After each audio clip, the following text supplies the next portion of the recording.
This is called lead to lifetime patient. So these are the necessary steps to conversion. Now, this is you're going to probably have other things, and I'm going to ask you guys to chime in as I'm going through this. If there's something that you do that you find is very effective, that you know you want to make sure that your team is doing regularly and you're having great success with, please, you know, interrupt me. Let's talk about this. This is really important for you guys to really understand all of this stuff. So, nurturing the lead. So, making the first contact. Now, we have to understand leads come from everywhere. And whether they're coming from referrals, whether they're coming from an event that you do, like a lunch and learn or a dinner or some sort of makeover, or you're going out to do a talk at a church or a support group, or you're a coach for a hockey team, or you go do some adjusting at a homeless shelter, or you're doing some online marketing, or they come from your website, whatever that is, let's assume the lead knows nothing about chiropractic.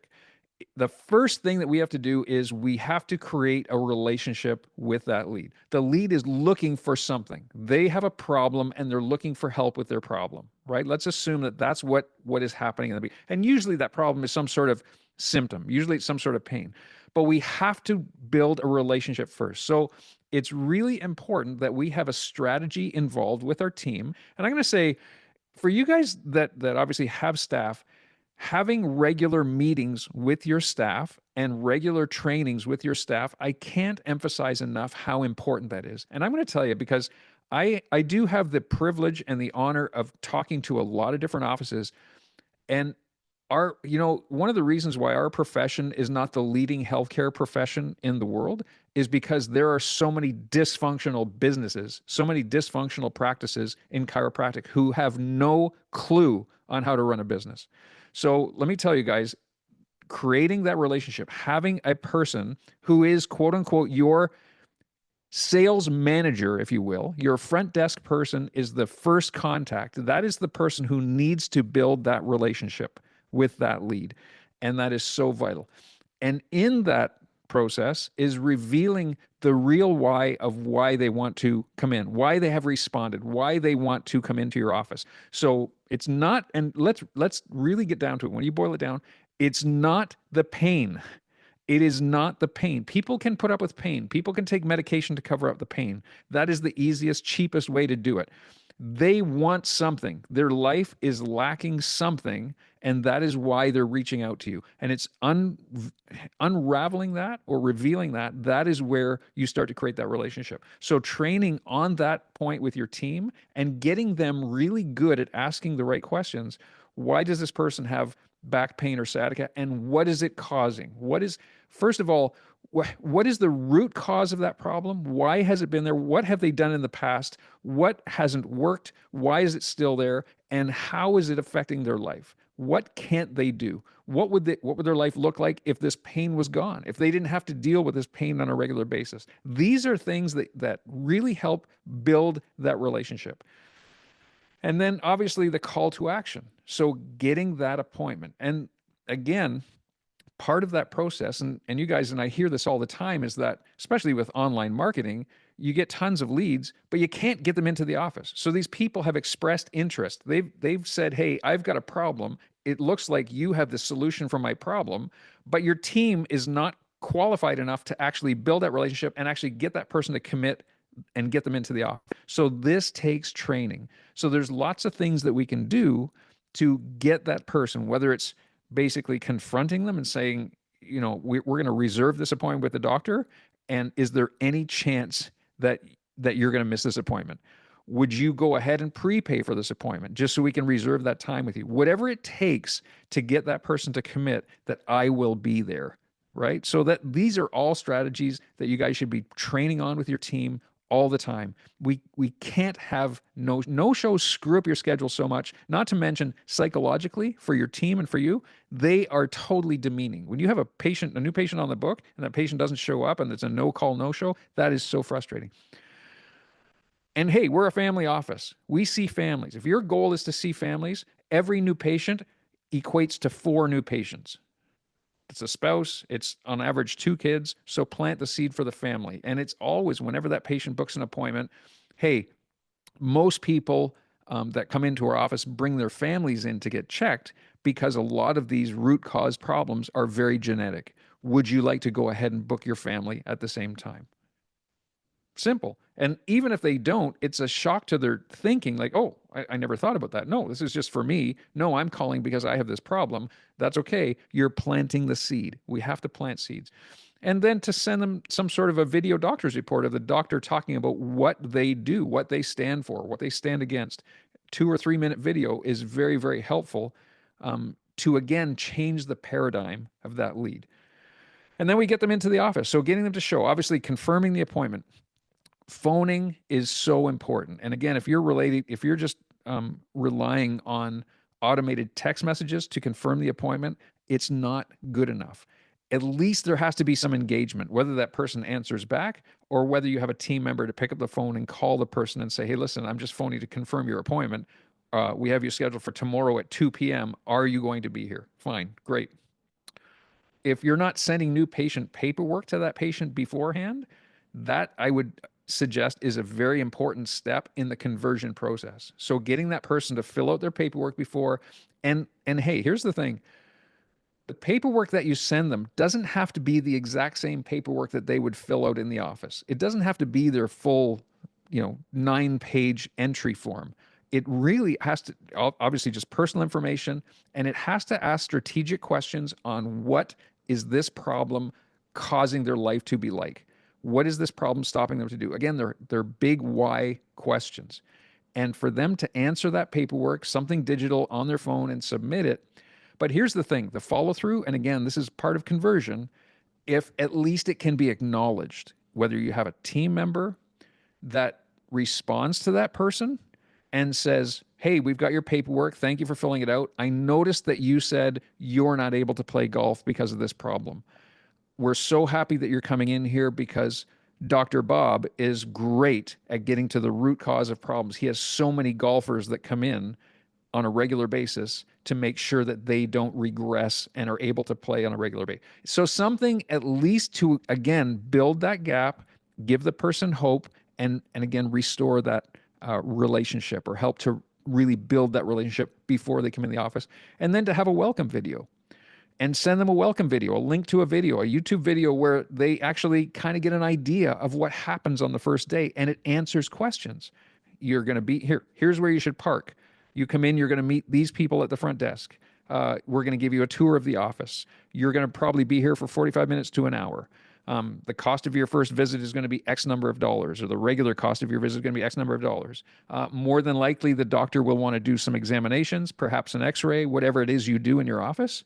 And if the doctor decides to provide some level of care on the first day, then they'll discuss it with you. If not, then you may be scheduled for your next visit the next day to start your care at that point, but that will be up to the doctor. So something, again, to answer these questions, because they're coming in with all of these unknowns in their mind. You want to address these unknowns before they come up. And again, that builds that relationship.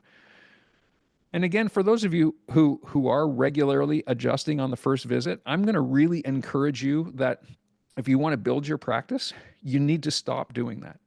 That honestly totally demeans what you're doing. Build up your examination, do a good examination that you have to go back and develop a care plan for, at least in the patient's mind, to add some value and add some importance to that person. So, because they're looking at you as a quick fix. You have to change that paradigm. So first impressions. Now we're here when the patient's walking into the office. You have created a culture in your office. You have created an energy, and whether you've intentionally done it or you haven't intentionally done it, you still created a culture. So whether you realize it or not, you have created this culture. When people come in, they feel the energy, they feel the vibration. Hopefully it's an energy that they want to be around. Think about this. When you go to a medical doctor's office and people are sitting in the waiting room and it's dead stark quiet and everybody's looking down at their magazine or at their phone, and you go up to the desk where the quote unquote receptionist, the medical assistant, is behind the counter, and they don't even acknowledge you for 30 seconds. And then they look around and they slide the glass window open. And the first thing they say is not hello, they say health card. Imagine that energy. You want to be opposite of that. So create a culture. One thing that we always had, and we trained on this, is that when new patients came in, the person that was behind the desk, the greeter, if you will, the front desk CA, would get out of her chair or out of his chair, walk around the desk, and give them a hug.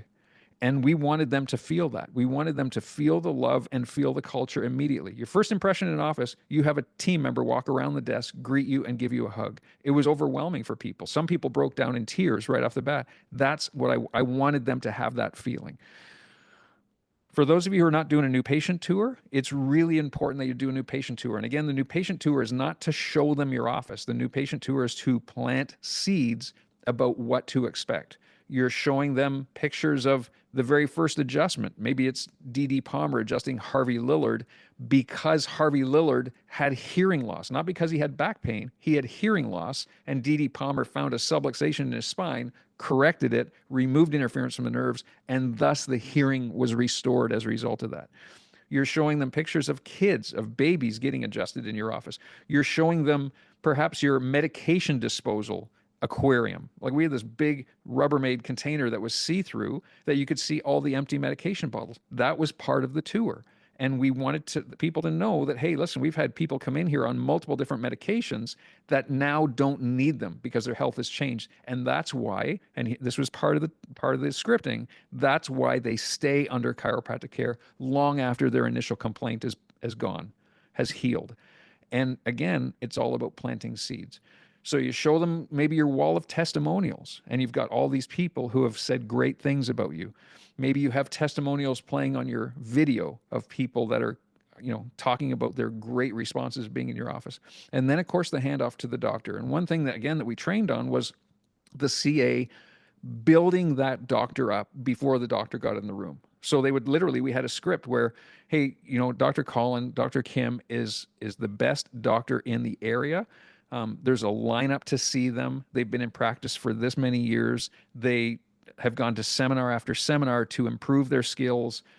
We have other doctors come here to actually shadow them and learn from them. So again, it was a buildup of what we did in that patient's mind to make sure that, again, they felt hope and they felt like they were in the right place. Okay.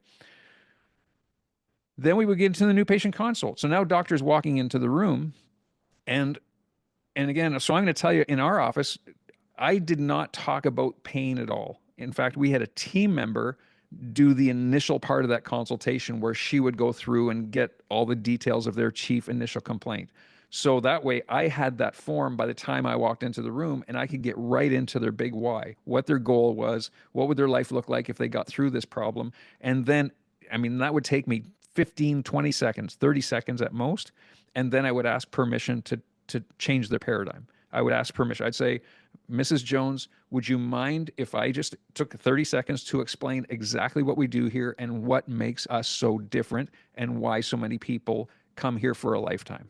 And I would wait, and they would give me permission. So I'm getting their acknowledgement. And again, strategically, I am not there to teach them on day one. I am there to ask permission and ask their questions. I want them to acknowledge, and I want them to agree with the direction that I'm taking them.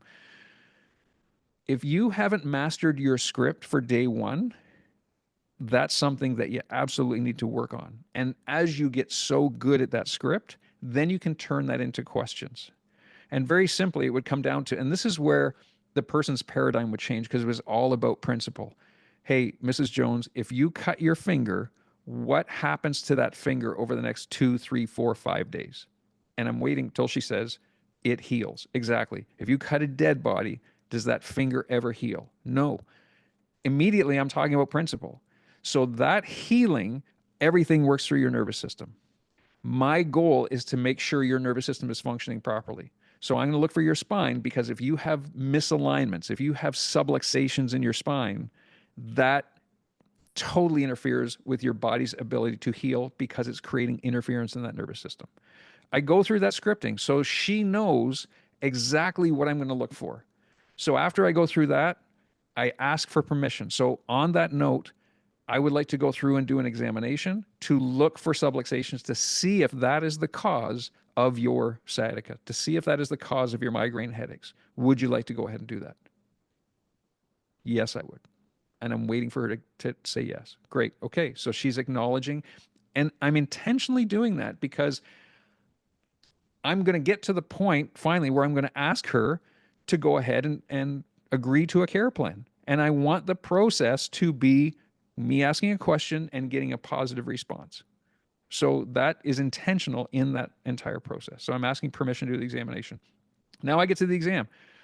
And I've said this many times, when I start the exam, my first thing was to put my hands on their spine at the opposite end of where the symptoms were. So I would go to the very opposite intentionally, because I'm looking for the subluxation. I'm not looking for the pain. So I'm looking for the root cause. So I'm fine. And again, my goal was to say subluxation through that exam 11 times. I'm looking for subluxation. Every single test we did had a measurement. So when I was palpating the spine, I had a team member there and I was calling out all the subluxations. So I knew exactly where those subluxations were. C2 on the left, C4 on the right, T6, L5 on the right. And then we would go through bilateral scales. We would have a measurement. We would go through a nerve scan. We would have measurements. We would go through an x-ray. We would have measurements. Not one test that I do was a subjective test. I didn't want to know if a test I did caused pain. That meant nothing to me. I wanted a test I could measure and see the changes as she was undergoing her care. Measure the changes as she was going under her care. So again, everything that I'm doing, if I palpate a subluxation at C2, I say, wow, that concerns me. That's very obvious. That is an obvious subluxation. There's, those nerves in the spinal cord are getting completely interfered with, compressed at that level. That's a concern. I'm definitely going to want to see that on an x-ray. So I'm asking permission for the next step. Mrs. Jones, I really feel that you do have subluxation patterns in your spine. I want to see how severe they are. And I want to see if there's any degeneration or decay in your spine that will slow down the process of correction. Can we go ahead and do an x-ray? Yes. So I've asked permission. Great. And then when I finally do all the tests, and here's a big thing in the conversion. I always had a team member in the room, but let's say you bring Mrs. Jones out to the front desk. It's really important that there's a bridge there. Carol, I just did an exam on Mrs. Jones. She does have severe subluxation patterns in her spine. I'm very confident that's the root cause of her problem that she came in with, of her sciatica, of her lower back pain. My concern is that I want to go through those tests. I want to look at her x-rays. I want to look at her nerve scans and devise a care plan that is tailored to her. It's really, really important that we get Mrs. Jones in tomorrow. And I'm doing this right in front of Mrs. Jones. And Carol's my front desk CA. So Carol, can you please find a time tomorrow for Mrs. Jones to come in? I will explain a little bit about what we did, and I want to get started with her care at that point. Okay? In fact, Carol, if you need to move some things around to make sure that Mrs. Jones can get in here tomorrow, let's do that. So I'm pre-framing the fact that if I walk away and Mrs. Jones said, oh, I can't make it tomorrow. No, I'm like, it's important that we do this tomorrow. So then Carol finishes off her part of the process and explains what's going to happen on day 2. And then the last thing in this entire day 1 process, I never, ever, ever missed a day 1 phone call. Never. We had a system in our office that we trained on regularly, that our team member, it was our tech CA, at the end of the day would send me an email of all the day 1s, all the day 2s, and I would get that email and I would call them on the way home. In fact, I would not go in the house until all those calls were made. So that was just part of the routine. And I knew how important that was. So again, if you're not doing day 1 phone calls, or if you're doing day 1 text messages, change it up. Make sure you do those day 1 phone calls. Okay. Next thing, day 2. Okay. Again, part of the conversion process, day 2. So every single day 2, our team knew what the concerns of that person were and how severe it was. We would go over it. Sometimes I would show the x-rays of that person coming in for the day 2 in our huddle. So the team had an idea of how severe that was. So they could genuinely, when they greeted Mrs. Jones as she came into the office, they could genuinely show concern for her. They weren't making it up. They weren't doing anything other than, hey, not that they're saying this, but in their mind, the team have seen their x-rays. So now they can look at Mrs. Jones and go, holy smokes, Mrs. Jones, you're in trouble. We're going to do everything we can to make sure that you are fully committed to getting this problem corrected. So we're expressing concern and urgency. And we trained on this in huddles, so everybody knew exactly what to do and exactly what the process was. Always remember, when you go to do a first adjustment, correction never happens on the first adjustment. And I always said the first adjustment should be the lightest adjustment ever, especially if they've never been to chiropractic before. The last thing you want to do is go in and doing a Y strap adjustment or a cervical lift or something really aggressive that's going to get the person to just go like that was totally intense or scare them or like shock them, that's not the time to do that. So explaining how the adjustment is the initial step in removing the interference from the nervous system and starting the healing process. That's really important. And then going through that adjustment, explaining that, and then talking to them afterwards about how their spinal curves and posture are genetic.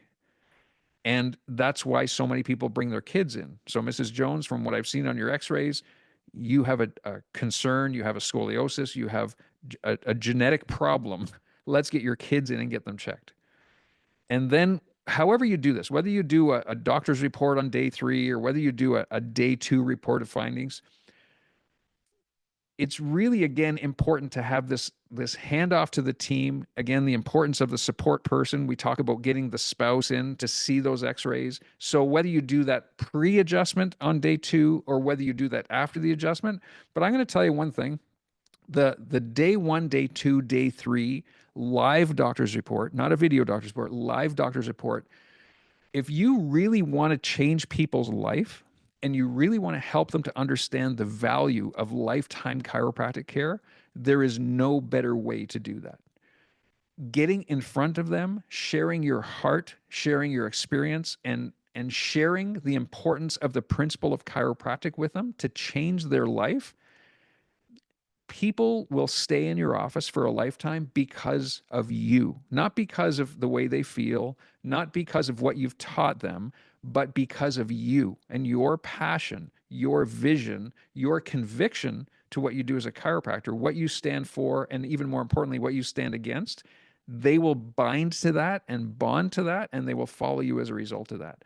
So if you're finding that you're struggling to grow your practice or you've reached a level that you just can't seem to get past, but you're not doing a doctor's report, or let's even say if you are, the most important thing you can work on is getting passionate about that doctor's report. That is the best thing you can do to grow your practice because you are building your personal brand in front of that person. You're building your following. And that's the best, honestly, the best way to do that.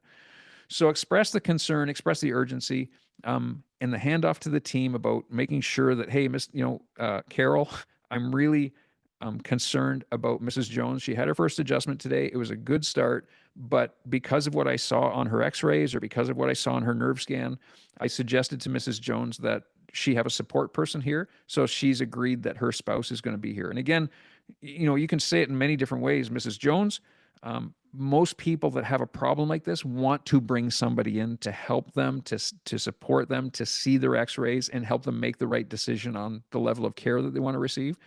Who would that person be in your life? And would you feel you would like to bring them in? So again, you're inviting them, but you've already relayed the importance.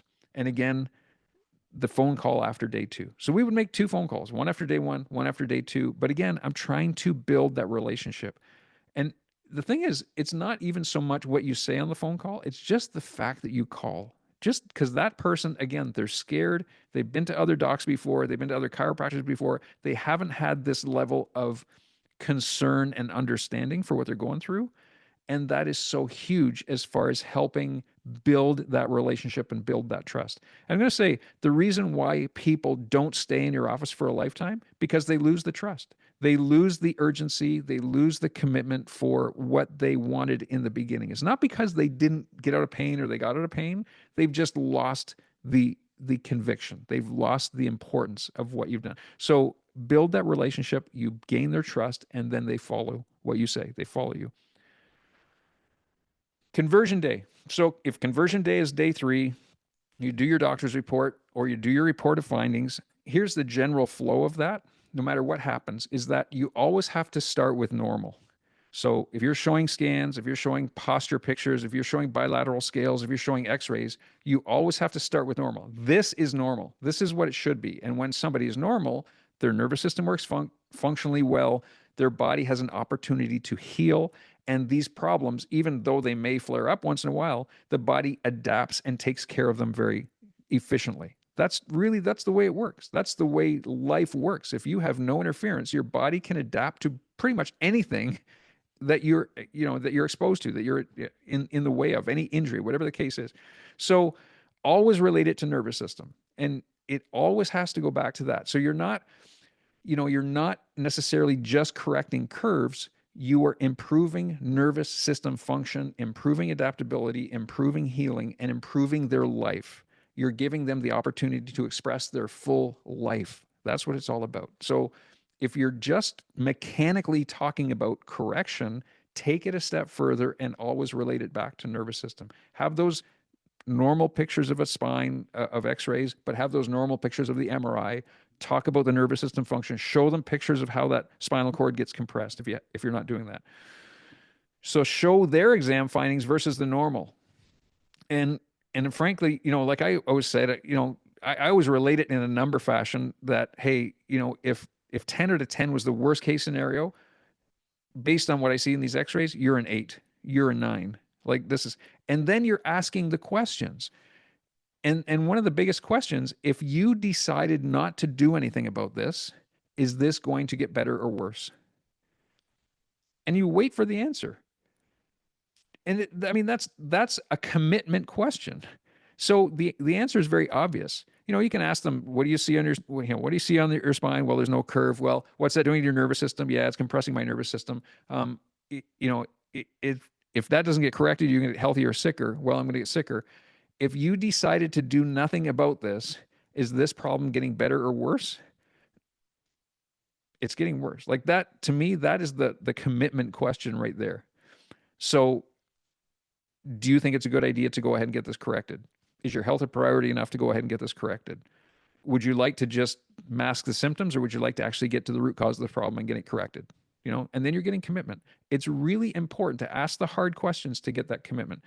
So, and here's the other thing too. If you're finding that you are getting a lot of people that are negotiating your care plan. So you go in with a care plan of 3 times a week or whatever that is, and you show them the care plan, they go, oh, I don't know if I can do that. It's way too much money, blah, blah, blah. The only thing is that they're not anchored to a higher standard. Most people are going to always negotiate the first thing that you tell them, right? Many people do that. It's normal. You go to buy something, you go buy a vehicle, you go buy anything that has room in the price. Every time I go to Princess Auto, I go up to the cash and ask, hey, when was the last sale on this item? And they always honor that. So what I'm going to say is anchor them to a higher standard. So if they have a problem, if they have a subluxation pattern in their spine, they're in a phase 1 or phase 2, hey, this problem takes 12 to 18 months to correct. Whatever number that you feel confident in talking about based on what you see on those exam findings. This problem takes 12 to 18 months to correct. Most people start by coming in daily for the first 2 months. Most people would pay out of their pocket a $6,000 to $8,000 care plan to get this corrected over the first 3 months. But in your case, what I'm going to suggest is I believe we're going to get good correction based on your current state of health, based on your age, based on what I see here. I believe we can start 3 times a week. I believe we can do that for the first 8 weeks or the first 12 weeks. And I believe that after the first 4 months, then we can get you down to once a week. Is that something that you can handle? You've already anchored them to something way above that, and now you're letting them off the hook. And a lot of people are just going to say, oh, yeah, that sounds a lot better to me, because they're anchored higher. And if they're anchored higher, then getting them to commit to your care plan is much easier. So I would say work on that, train on that. That's, again, very, very valuable, very, very important. Okay. Anchor to the higher standard and then get the commitment. And it's really important. So docs tend to have a problem asking for money. And if you're relying on your CA or your front desk CA to close the care plan for you, I'm going to say to you, this is something you need to train on. So when you anchor them to the higher standard and then you have your care plan in front of them and say that, hey, okay, so your care plan is 36 visits, it's going to be $3,000, whatever that is. Are you ready to go ahead and get started? Okay. That it's very simple. And you wait for the yes. You get the commitment. Okay. Diane, Mrs. Jones is committed to the care plan. She's going to start. It's $3,000. Go ahead and work out the finances with her. And then she figures out whether they're going to do monthly or one-time payment, whatever that is. And the last thing that I would say on conversion day is that you've told them that this is a genetic problem and we're a family office. You schedule the family. They don't leave until the family is scheduled, right? And it's very simple. Even if they're resistant to that, I would say, well, you know, it would be and I've said this many times in the office, it would be incongruent for me to care with you knowing that your kids are at home potentially having the same problem you have without at least being checked. I'm not going to demand that they get chiropractic care or insist they get chiropractic care, but as a parent, I want you to know if your children are developing a problem that could be prevented. So at least, would you at least work with me here to at least get your kids checked? We'll do an x-ray, we'll do a nerve scan, we'll do whatever we have to do to find out if there's a problem there. And then you can decide whether you want to get care for them or not after the fact. So we had a very, very high percentage of people that brought their kids in. And so those were the things that we did on conversion. And then now, so again, we're taking them to lifetime patient strategies. So these were things that we did on a regular basis. These were things that we trained on regularly to make sure that they were in place. So every time that somebody signed a care plan, all of those appointments were booked. Every single appointment was booked. Well, and if the person if they were bouncing around with their schedule, at least to the first re-exam, everything was pre-booked. So we don't, so they're not coming in on a day-to-day basis and figuring out the next time that they're going to come in. It was all pre-booked. And then, and here's a real interesting thing to think about. And this is a great conversation for your staff meeting, that let's go back and say, okay, let's look at April. How many new patients did we have in April? If we had 35 new patients in April, we should have had 35 new first re-exams in May. So if your first re-exam is 1 month later or 12 visits, whichever comes first, and I would say if it's beyond that, then change it. It should be no more than a month or 12 visits, whatever comes first.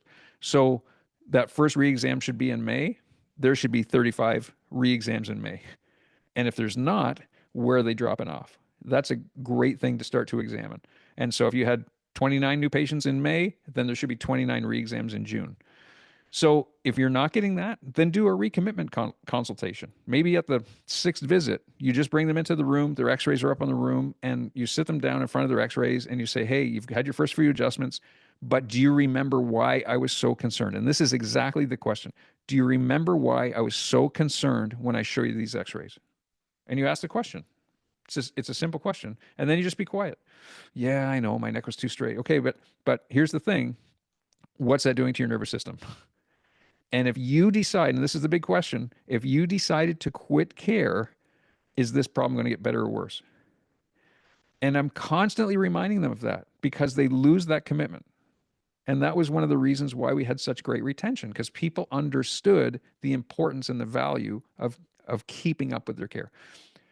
One of the things we got really good at was scheduling them for our office events. And we had office events scheduled pretty much a year out, at least 6 months, but pretty much a year out. We had a regular nutrition talk that we did. And then we were doing other events, like whether it was a dinner coming up every other month or some sort of a makeover or something. So we always had these office events. We were scheduling people for these office events. So new patients, that was a focus to get them scheduled for office events because it keeps them engaged. And we would ask them like, hey, typically when people come to these events, they're thinking there's probably somebody that that should be here. Like it's a weight loss talk or it's a nutrition or whatever. It's a heart disease talk. There's probably somebody you're thinking about that probably needs to be here. Who would that person be? And we'd be really good at asking for the name. Oh yeah, my friend John at work. Okay, hey, how about we set up a 3-way text conversation with John? Or would you like to take John a gift certificate so that he can come? Or would you like to just sign him up and bring him along? And teaching people how to ask for referrals, whether you have some sort of a referral incentive program where you're actually rewarding the person who makes the referral, as well as giving some sort of a discounted fee for the person they're referring, or doing a patient appreciation day where you bring them in and you feed them and give them some sort of a great talk, or maybe you have some sort of entertainment or something, but you're teaching people how to refer because people are not thinking about referring. You think you're doing such a great job for people. You think you're going to send all their friends, but they don't think about that. So asking for referrals is really important. Keeping people engaged, getting a testimonial is huge.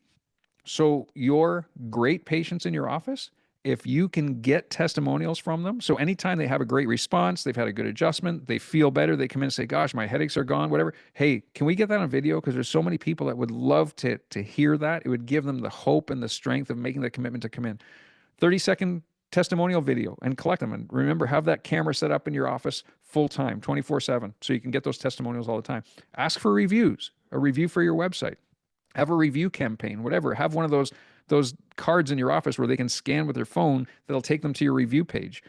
Or have that review filtering program where you can only get like 4 or 5 star reviews. I mean, these things are huge. Make sure they're doing home care. That engages the person, and you have, whether it's your team or yourself, a strategy to consistently ask them. If you're having a home care class, bring them to a home care class. I mean, that again, that engages them in their care when they're not in your office. So they're thinking about you when they're not in your office. And one thing that really, really worked well is align yourself with a charity. When you can align yourself with it, and I would say don't just pick a charity and start supporting it, but go talk to the charity and say, you have a heart for them and you want to help them and support them. And then when you can share that with your current practice members, or you go and do a dinner, or you go and do a screening, or you go and do some sort of a talk, or even in your online marketing, if you can say, hey, we're aligned with charities in our community, it shows that your heart is with the community. It shows goodwill. And guess what? When people see that, they look at you differently. It's not all about you and you making money and them paying money to you. If you can say that, hey, a percentage of every dollar we collect here is going to support a local charity, or every new patient dollar is going to support a local charity, guess what? People want to come just for that, just to show that they're part of the community and they're supporting something that you're doing. So again, there's all kinds of ways to help get those people onto regular lifetime care to become practice members that are with you through their lifetime. And here's the thing, guys, when you seal up the leaky bucket in your office, you take away that new patient hamster wheel thing where you constantly have to get new patients. You're constantly relying on new patients coming in because you're just replacing them with the people. And guess what? Your practice just starts to grow like crazy. It really becomes fun. It's really a fun thing to start to build. So I hope that helps. I hope that there was maybe a few points in there that you thought, oh gosh, I want to implement that into my strategy now. Maybe you're doing some things already that we talked about, or maybe you're doing some things differently. But whatever that is, be strategic. It's always about being strategic to make sure people understand the principle. They're not just there for pain relief. When they understand the principle, your practice changes. Bottom line.